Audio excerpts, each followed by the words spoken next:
Truly, it's a blessing to be here. If you'd open up your Bibles and turn to the book of Joshua chapter 24. Joshua chapter 24. I'm going to read verses 1 through 15 again. We're going to focus on 12, 13, 14, and 15. Joshua chapter 24.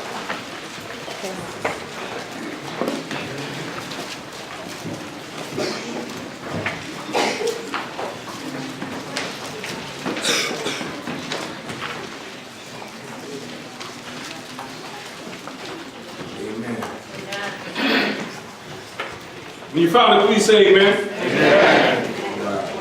And it reads, "And Joshua gathered all the tribes of Israel to Shechem, and called for the elders of Israel, and for their heads, and for their judges, and for their officers. And they presented themselves before God.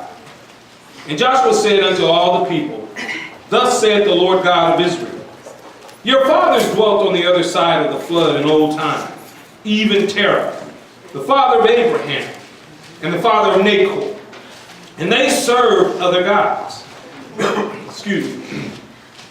And I took your father Abraham from the other side of the flood, and led him throughout all the land of Canaan, and multiplied his seed, and gave him Isaac. Yeah. And I gave unto Isaac Jacob and Esau, and I gave unto Esau Mount Seir to possess it. But Jacob and his children went down into Egypt. I sent Moses also and Aaron, and I plagued Egypt, according to that which I did among them. And afterwards I brought you out. And I brought your fathers out of Egypt. And you came unto the sea, and the Egyptians pursued after your fathers with chariots and horsemen unto the Red Sea. And when they cried unto the Lord, he put darkness between you and the Egyptians, and brought the sea upon them, and covered them. And your eyes have seen what I have done in Egypt, and ye dwelt in the wilderness a long season.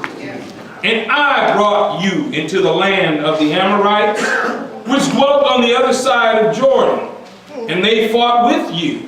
And I gave them into your hand, that you might possess their land, and I destroyed them from before you.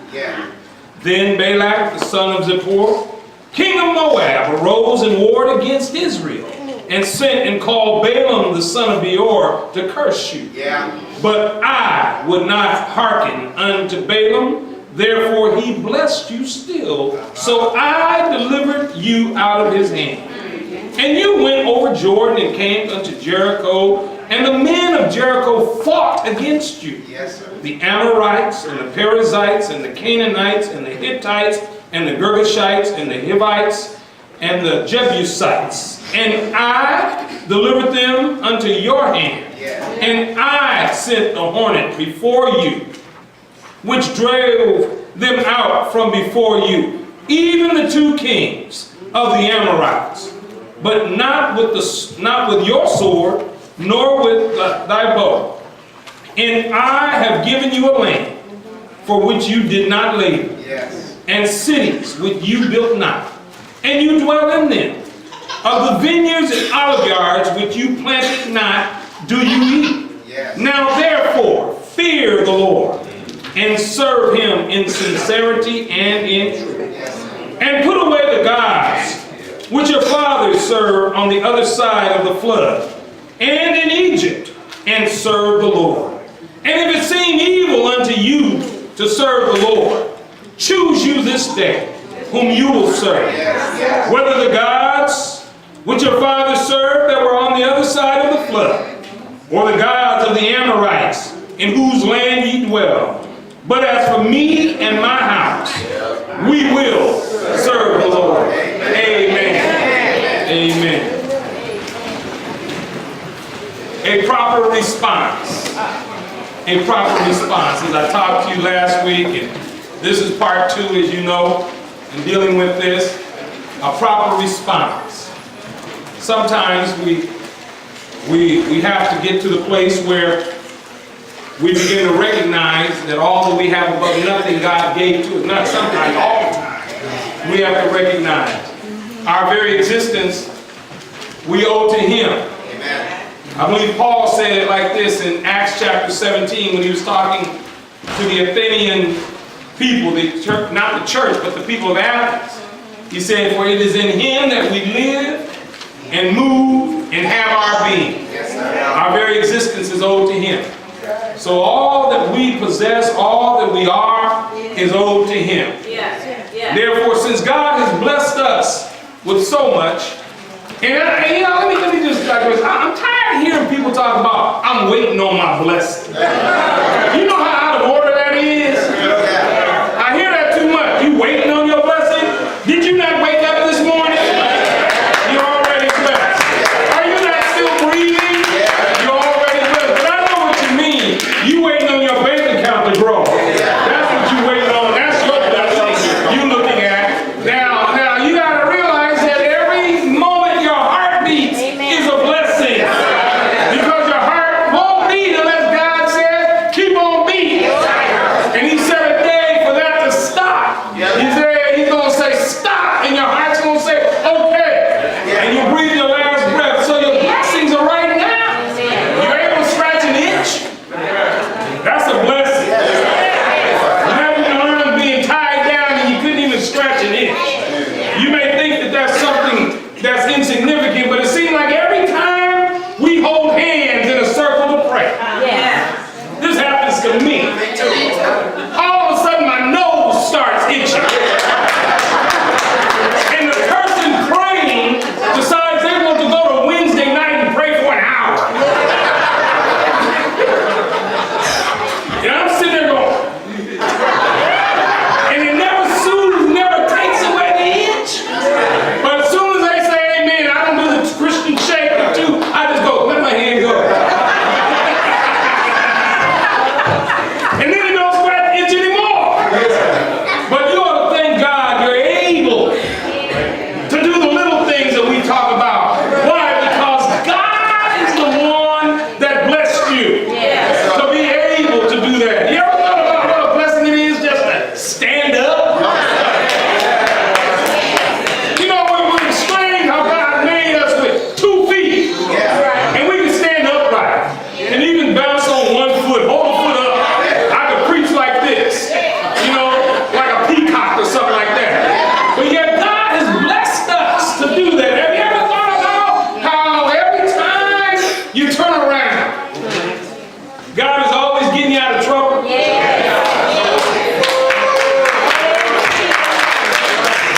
That's a blessing.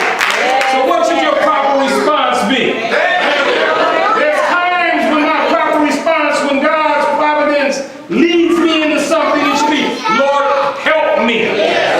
Just ask Peter when he walked on the water, took his eyes off of Jesus. He had sense enough to say, "Lord, help me." And I oftentimes said he didn't break out into a Wednesday night prayer meeting prayer. "Oh Lord God in heaven, we know that you are God." And he drowned. But we've got to learn who God is and how we are to respond to Him. Joshua, God uses Joshua through 13 verses to enumerate what he did for the children of Israel. They crossed over into the promised land. God has given them their inheritance. They're living in the promised land that God had promised Abraham from way back when. If you look at how many times he said, I did this for you. I gave you that. I brought you out. How appropriate. The song that was just sung. He brought you out, didn't he? Oh yeah, don't you sit up here and think that it was by your own goodness that you brought yourself out, because you still lost if that's the case. And so when God shows that, and we left off at verse 11 last week, and when you look at verse 12, I get kind of excited about this because we're getting towards the end of it right here, but he says, "And I sent the hornet before you." Now some of you are taking pride because you went to Lincoln. He ain't talking about the Lincoln Hornets that he sent before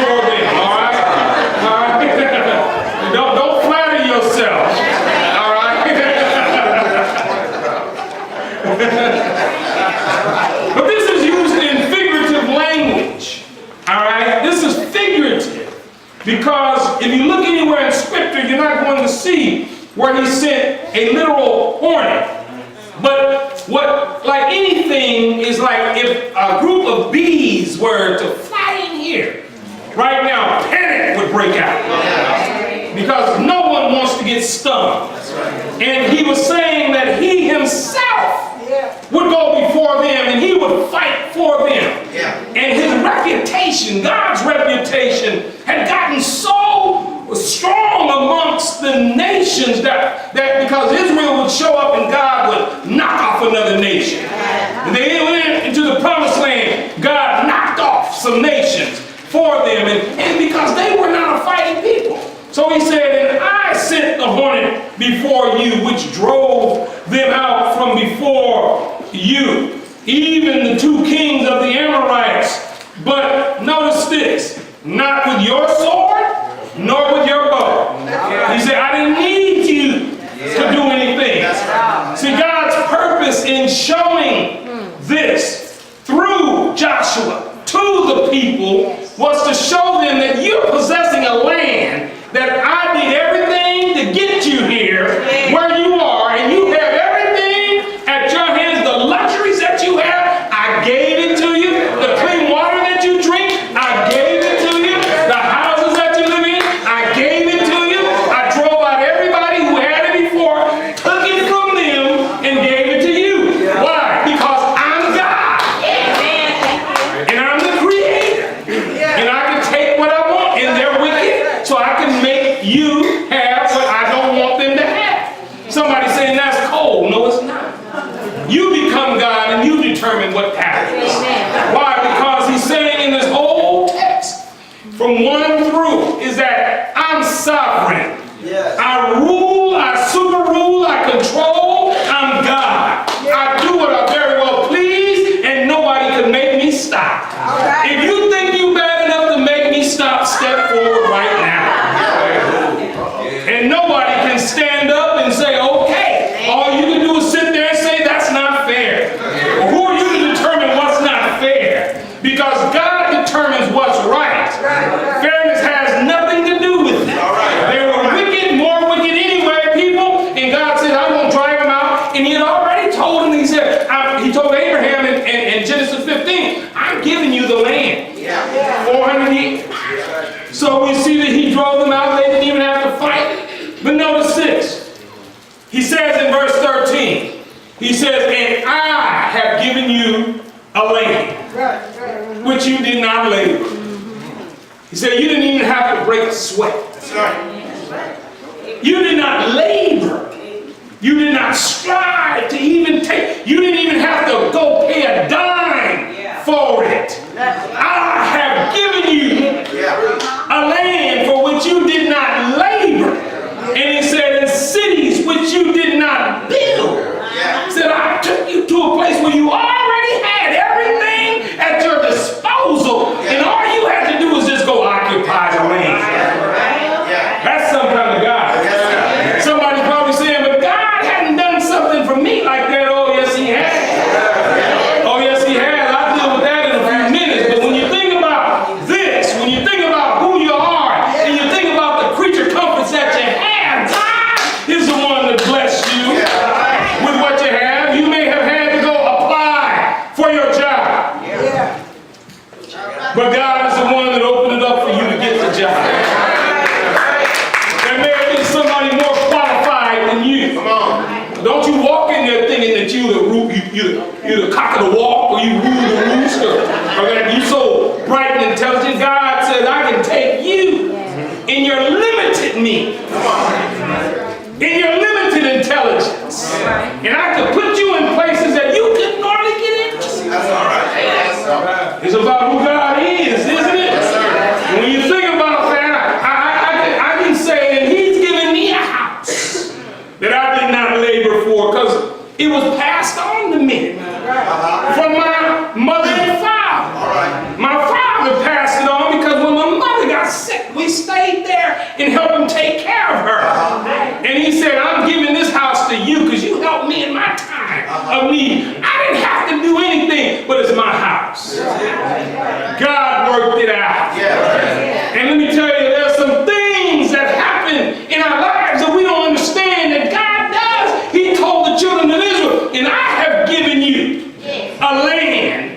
which you did not labor, and cities for which you did not build. Notice this, and you dwell in them. And he said, and you have, and vineyards and olive yards. These are staples of the Jews for their economy and for their well-being. Vineyards that produce grapes, and grapes produce wine, and it produces food for them, which is a major staple in olive yards. The olive tree is known in Israel.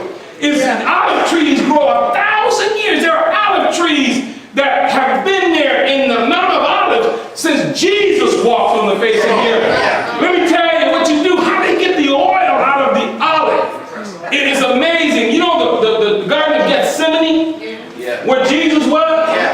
Let me tell you that the word Gethsemane means olive press. And they put it in this hewed out concrete thing, and they put this big wheel in it. And in order to get the juice out, they roll it and they press it out. And the oil, the little bit in each olive comes out. That's how they get the olive plant. Let me tell you, it takes a long time to grow, but God says, I brought you here with vineyards already made.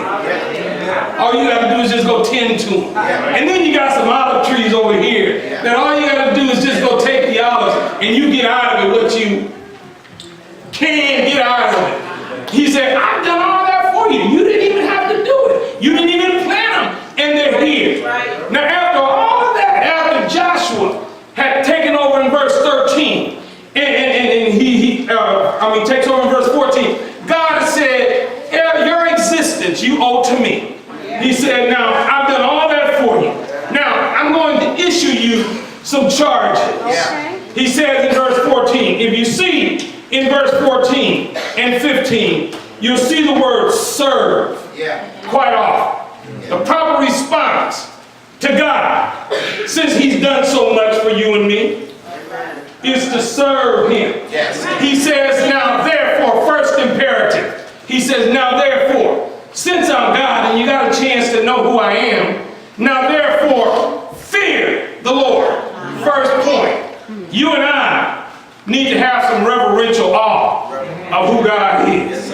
I don't know if you even understand that and look at me like I'm crazy when I say we need to revere and reverence God. Let me tell you why. Let me tell you, this was Joshua saying to them, you have to understand, you didn't get here by yourself. He said, God did everything for you. And since you did not get here by yourself, you need to recognize his awesomeness. Many of them were there when they were little children in Egypt. Remember, this is 40 years later. And there were little children in Egypt, and they saw the workings of the Lord. And then all of a sudden, they saw God thundering down on the mountains and all of that. And they told their parents, said, Moses, you talk to him. We don't want to talk to him because he's too awesome. They saw the Red Sea open. They saw all that. Now, God is showing them that. Now, you need to fear me. Fear can be healthy. It means you stand in awe of who God is. That's right. Now, let me see if I can break it down to you. Have you ever had a child of yours lose their mind and talk to you like they were your peer?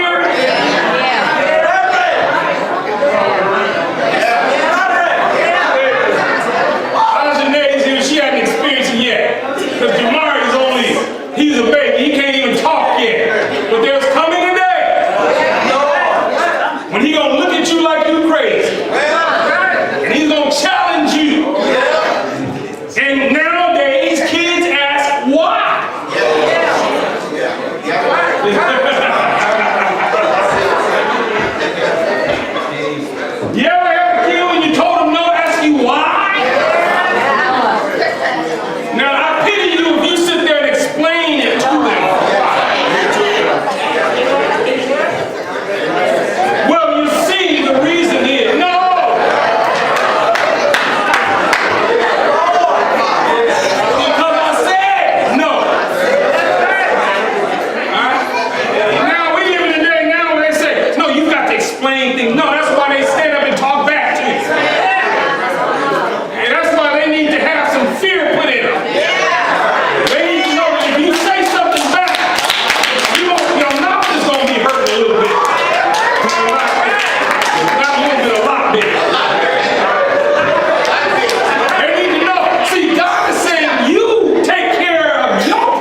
kids. Now we got more problems with kids than we ever had before.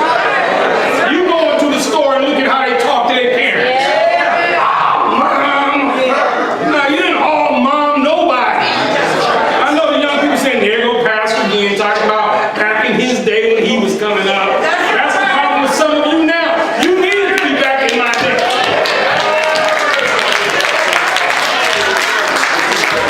And for you parents who've forgotten what it was like when you got talked to and dealt with, you need a refresher course. I didn't hear you clapping on that, but children clap for it.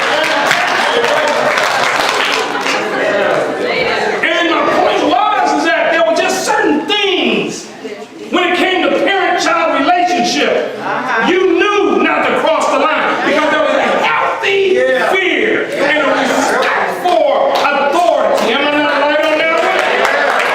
Same thing applies as it relates to who God is. See, I contend the problem is that we don't take him serious like we should. Ask me how I know, and I'll tell you so. The way I know is because I see how we act sometimes. And the way we act like God ain't nowhere. We act like God's not going to do anything to me. Oh, I've been doing this for so long, you just hold your horses.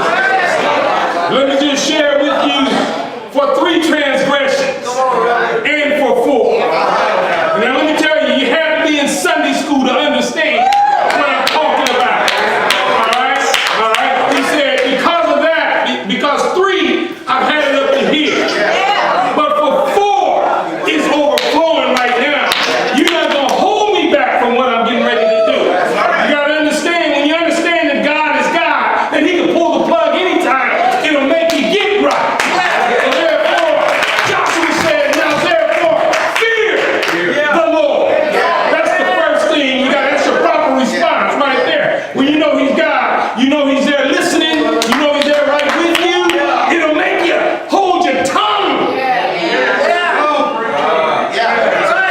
Come on now. Yeah, he'll make you hold your tongue.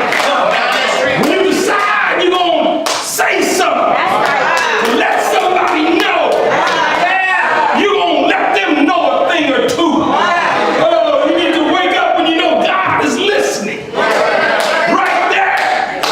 Therefore, fear in the Lord will make you think twice about stepping out of line and doing something you ought not do. When you fear the Lord, you recognize that he deserves my all in all.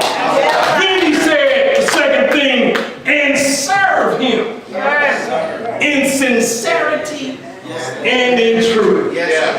The word serve is a word we get. It's called abad, A-B-A-D. And it speaks not only of doing physical things, but yet it speaks of our worship. Whatsoever you do, whether you eat or whether you drink, you do all to the glory of God. Let me tell you, some people talk about they want to be in full-time ministry. Well, full-time ministry is where you are right now.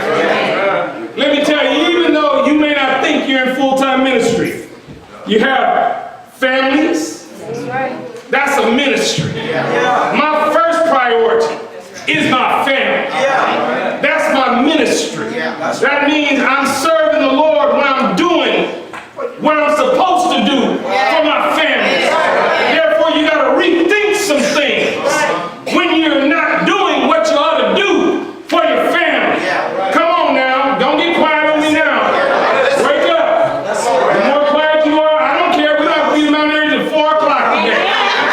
And I'm feeling pretty good right about now. I know some of you thinking you just keep on preaching, you're being out here by yourself. Well, so be it. If I got to be there by myself, I'll be there by myself.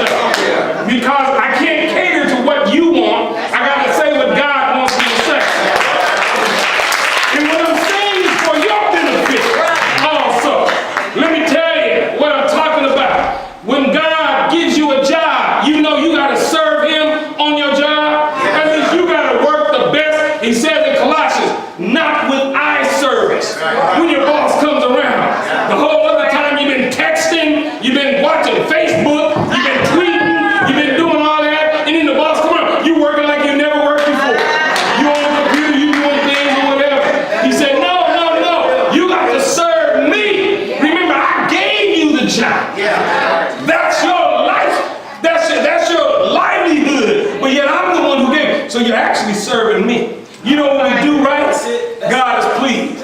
You know you're serving him when you go to the supermarket too, don't you? Let me tell you, even when you go to the supermarket, it's a time of worship. You may not think so, but it's a time of worship. As you're pushing that cart up and down them aisles, come on now, get with me. You know what I'm talking about. And you have resources to put your in here, put this in here, put this in here.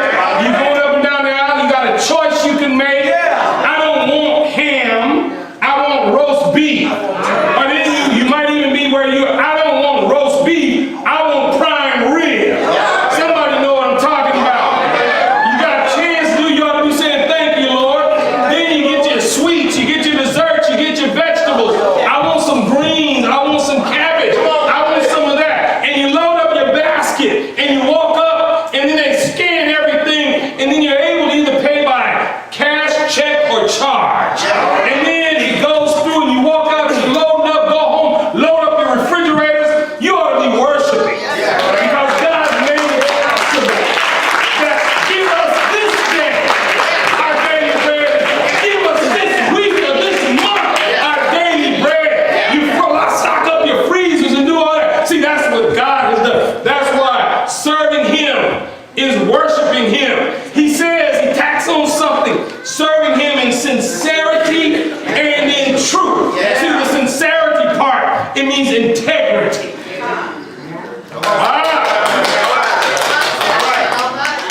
Integrity. Here's what I mean. You can't serve the Lord with a messy life. Can't be engaging in messiness and think that you're serving the Lord. Come on, I'll preach to Anita. Come on. Yeah, come on. You can't be messy and then talk about I done messed up all week, but I'm gonna go to the house and worship the Lord. Should have been worshiping before you got here. Should have been worshiping on Monday, Tuesday, Wednesday. Should have been serving the Lord. See, insincerity means I don't take stuff from work that I'm not supposed to have. Don't mean that I sit and text all day at work. Come on, you guys, yeah, come on now, come on now. Don't mean when I'm supposed to be working, I'm almost napping and all that stuff. It means that's not integrity. You're actually stealing is what you're doing. How many of you committed theft on the job before? Yeah, some of you are lying right now. Some of you called me in there. All right, yeah, those of you who kept your head down, you're not walking in integrity right now. Yes, me, I know, because some of the Facebook posts come out during when you at work. You posted pictures from stuff. When you at work, you might be saying I'm on my break. Well, as soon as you get to work, what a job you have.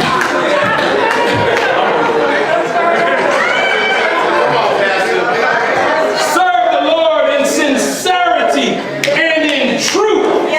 And the word truth is very interesting. What he's saying, when you serve him in truth, he means you gotta be faithful in your service to him. You gotta walk upright in your service to him. He goes on and then he says, now that was your second response.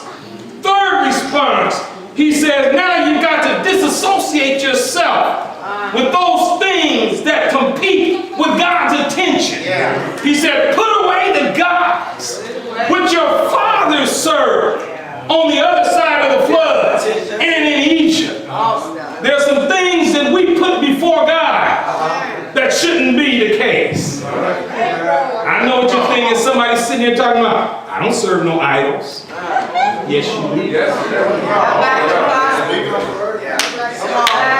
There's the God of football, God of basketball. There's the God of cell phones. Where Gabby at? I challenged Gabby. I said, let your mom take your phone. She said, here. I said, yeah, that's just because you're going to get it back. But she kept that phone for a day. You'd be about ready to have a fit. Your blood pressure would shoot up. You would be so mad you couldn't see straight. You'd probably go try to rob a bank just to go buy another phone. I took it from her right between Sunday school and morning worship. And I just took it. I don't want you to hyperventilate. Pass out. We gotta call 911 because I took your phone. We worship stuff like that. We worship our children, don't we? Well, just listen to us talk. Oh, we listen to people talk about it. You ought to be proud of your kids, but you would think that they were the second coming of Jesus Christ. Oh, they're so smart. They're just so intelligent. Like Steve Harvey said, you talk about they know how to work the remote. I never worked the remote. Back when I was a kid, like Steve Harvey said, there wasn't no remotes around when you were a kid. Yeah, I was the remote. You were the remote. Go turn the channel. And we had a good in San Diego. We only had 3 channels. 6, 8, 10. What channel you want to go? 6, 8, 10. Then channel 39 came along. You ain't check. Some of the kids are like prehistoric time that they would be. I remember when cable came on the scene. We had old Mission Cable. Mission Cable, we got all the LA channels. So we got not only 6, 8, 10, 39, and 15, we got 4, 2, 5, 11, 13. Oh, we were right.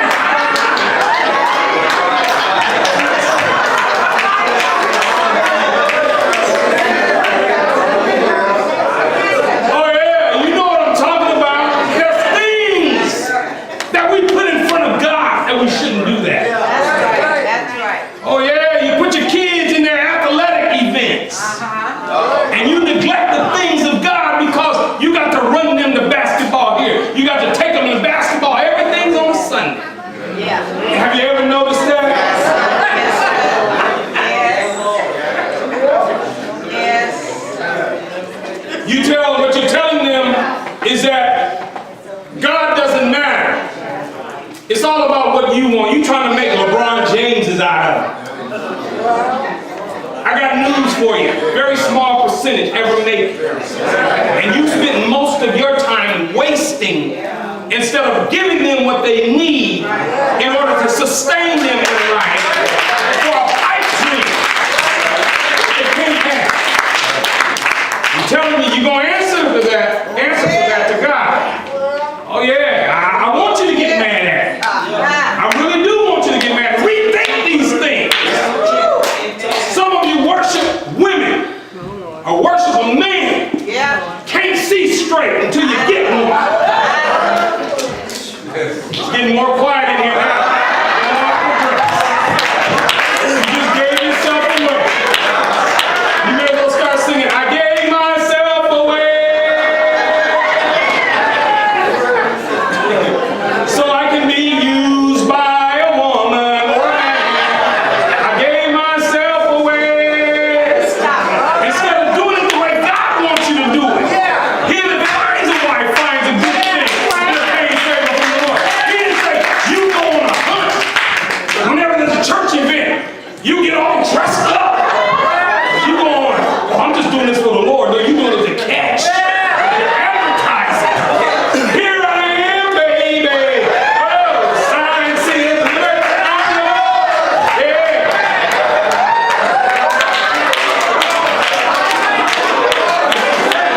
That was our Motown moment for June 14, 2015. All right. You gotta put it in proper perspective. If God's not giving it to you, you ought to get somewhere to sit down.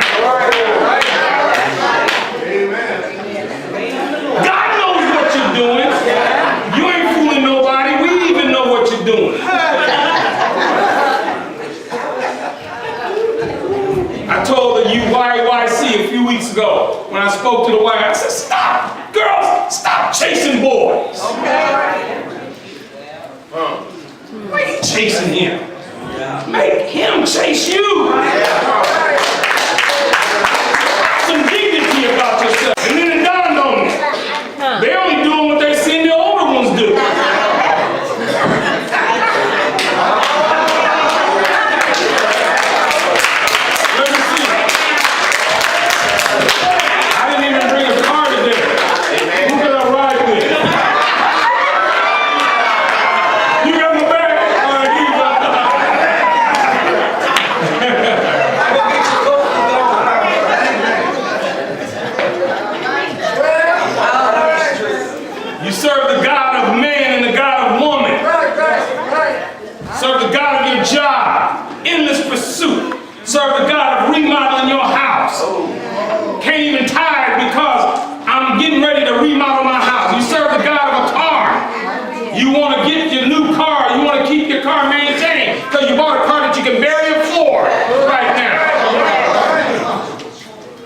just telling it like it is.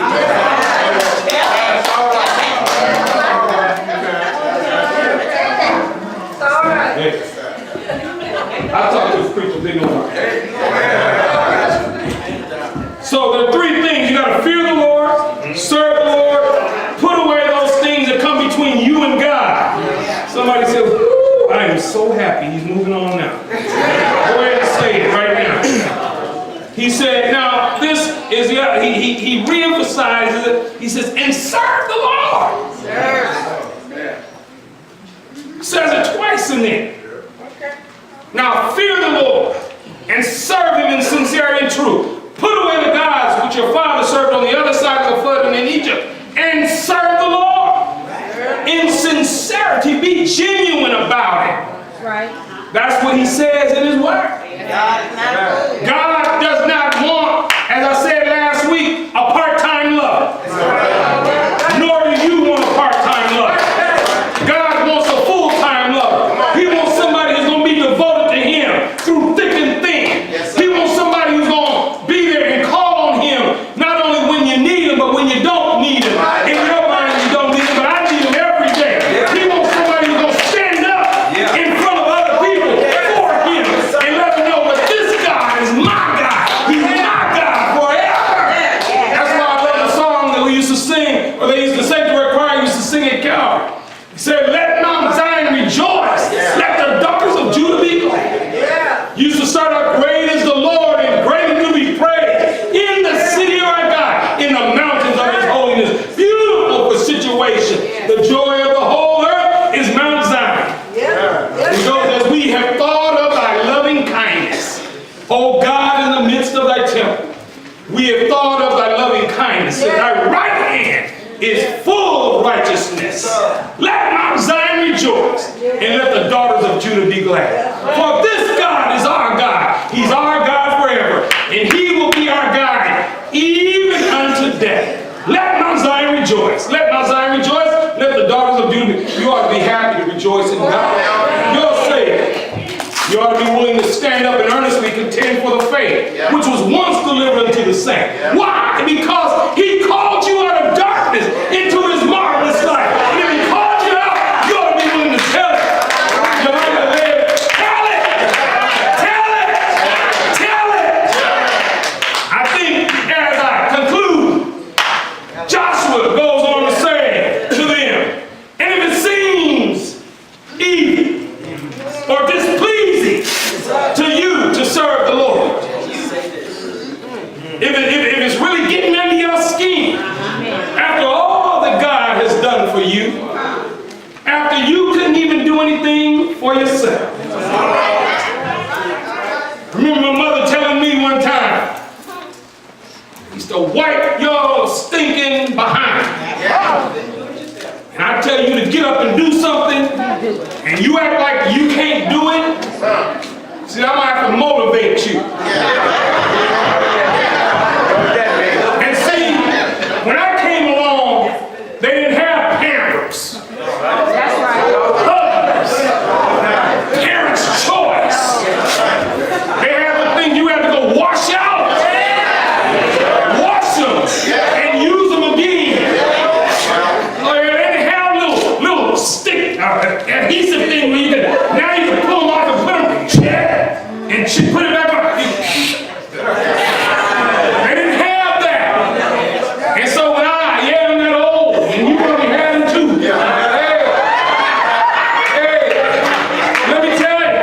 Let me tell you something.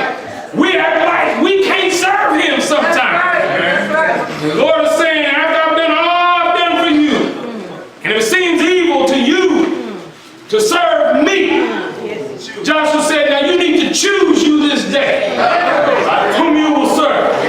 Joshua said, I'm going to give you a choice. He says, now you can serve the gods which your fathers, your ancestors served, which was on the other side of the flood, the other side of the Euphrates River.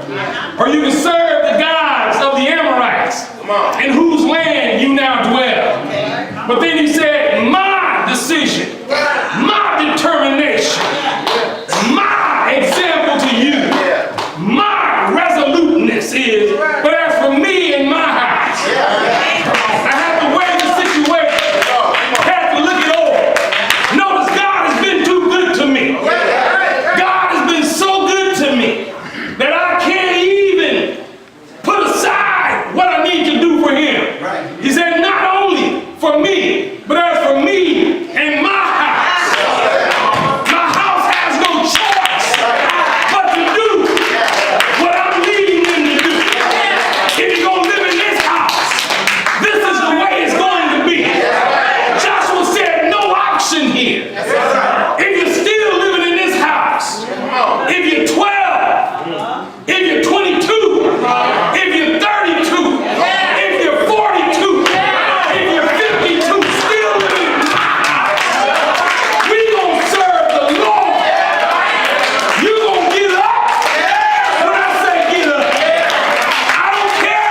promises. I've learned that I'm on my way to heaven.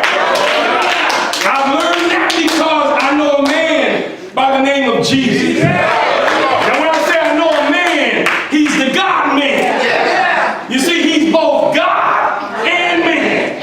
He's 100% man and he's 100% God.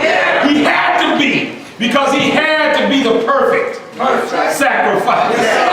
Oh, I've learned that he left his mighty home in glory to come down to me so that I might have eternal life. So you think I'm going to act a fool and say no? You better go sit down and be quiet. Oh, don't lose me right now. What's your proper response? You find other things you put in front of Jesus. If you do, you give him the wrong response. What's your response? When called upon, when God presents an opportunity for you to minister to somebody, do you have the I just can't feel it mentality right now? Or are you going to take it and say willingly, what do you need? Or do you take it where you go, what do you want now? What is your mentality? When God presents an opportunity for you, what is your response? What is your response when called upon? It's all right. Something to ponder, everybody. When God gives the opportunity to you to do something, complaining is not the answer. Because that's coming back on you. Did Jesus complain when he came from glory down? I'm glad that he didn't.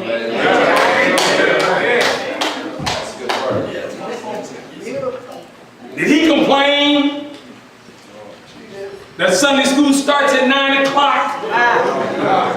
And I've worked all week, getting up at 5 o'clock, and getting to work an hour ahead of time, but yet I can't get to Sunday school at 9 o'clock on time? I don't expect but a few people to say amen. Some of you put your heads down on that.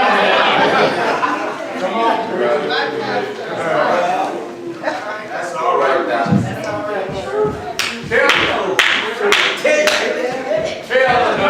I've been mandated to tell you the truth.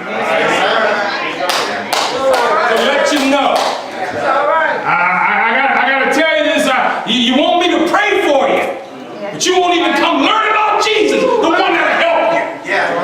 Can't find you nowhere the Bible's being taught, but you want me to pray for you. That's good. That's good. That's all right. Sometimes we just gotta think about some things. I've learned not to let your feelings get in my way.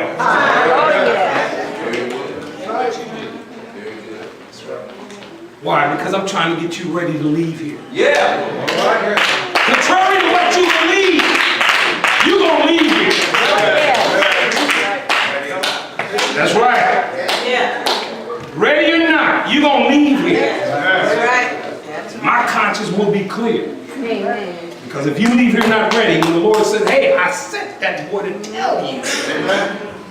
But you had other things in your mind that you had to do. You're complaining because he's up there too long and all that stuff. And all he's doing is yelling, making noise. Well, he was saying what you needed to hear.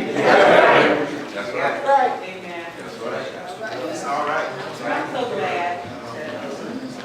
It's all right, Pastor. Preach the word. Having the Selah moment.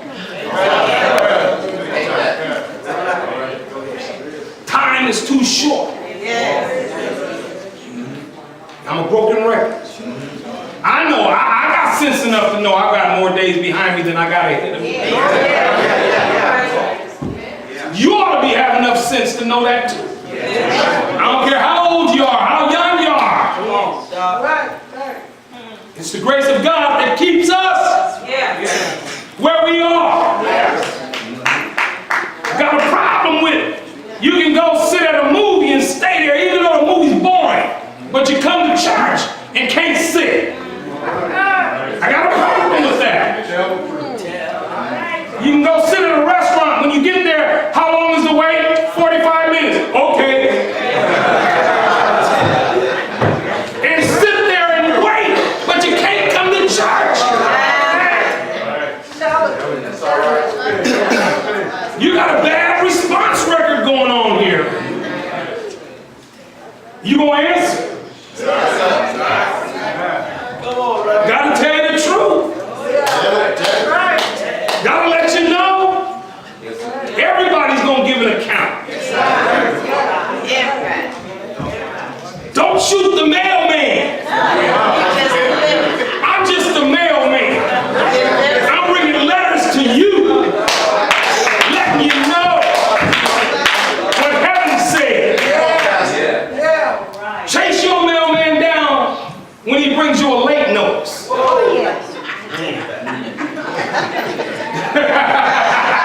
Somebody said, why he said that? Why he messing with her? Why he saying something like that? I'm just saying you get mad at the preacher, but you won't get mad at the mailman.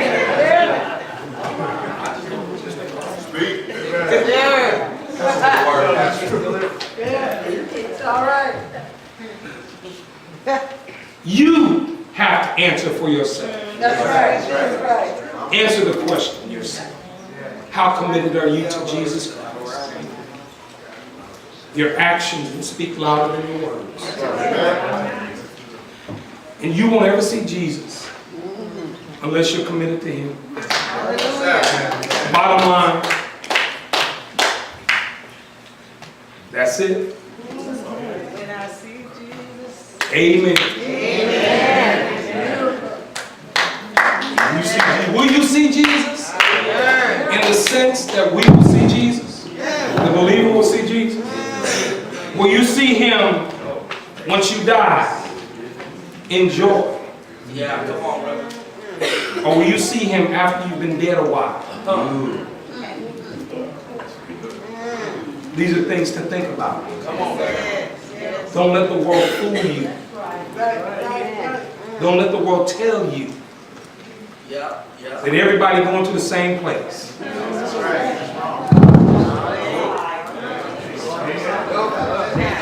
I'm not going to hell.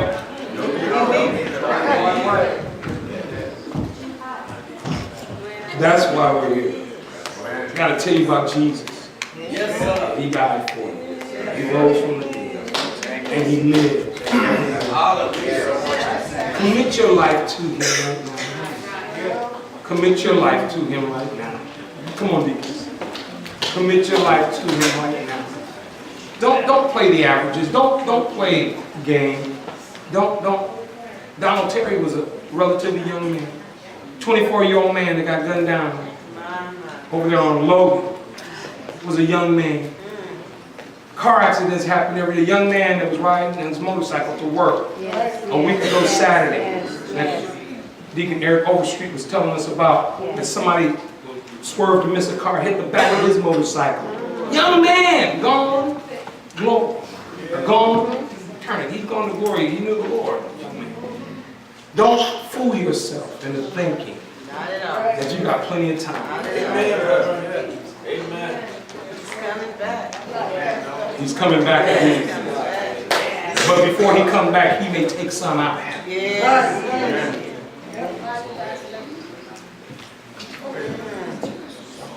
Think about it. Think about your destiny. You sit there and fool yourself and say, I'm going to heaven. If you really haven't committed your life to Christ, you're just fooling yourself. Don't let that be the situation. Children, youth, young adults, median-aged adults, senior adults. Today is the day of salvation. Don't think, do not think that you're promised anything any extra days other than what God has given you. And the thing about it, God has not told you when your day is up. That's it. That's Russian roulette. Don't let that be your testimony. And we come here one Sunday and then the next Sunday, we say, what happened to you? Yesterday morning, I was studying. It was about 4:45. I was thinking about getting ready to go. What time I was going to go walk, about 5:30 yesterday morning. What sealed my response to that was that I heard at 4:45, I'm like, who is up?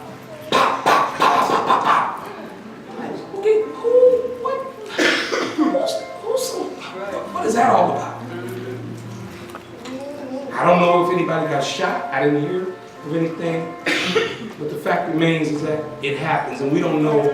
We could be out minding our own business. We talked about in church school today. Any of you planning a trip on a plane or anything? You don't know where ISIS is. You don't know. They're not. TSA proved that you can get on a plane with a bomb. 96% of the time, when they did those mock things, they got on without nobody catching.